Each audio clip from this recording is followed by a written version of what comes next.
ibi bintu nzabigenze ni koko umuntu kuza kumusura ku gahato nta nubwo abishaka nta nubwo abikeneye ubuse ndabigenze cyane mbere cyo mama yarambujije aramwe ngo azagira umuntu usura ibi bintu rero byo abantu biha kunsura uko bishakiye nzabarega kuri mama kaze mwereka agundi wahamagara kuri rimwe bose bora babyakirara ngo ukiza no kuna bijya mama oya ndibwiye kuri rimwe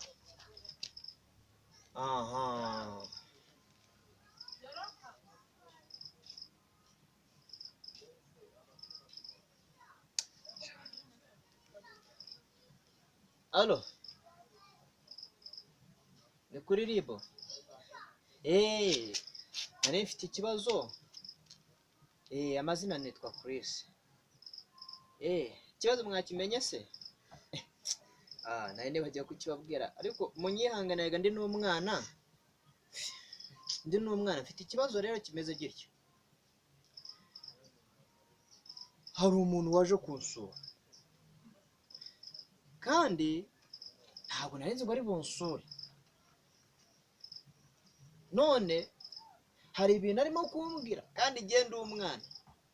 ikindi gikurikirana mama yarambujije none se mbigenze kuko ubuze ibintu birashoboka ngo dukore ibinuza ngo dukore ibintu ngo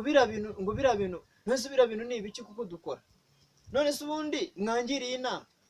ese ubundi ingingo indengera ni iyihe koko mumfashe rwose mumbwira ingingo indengera kuko arimo kuvuga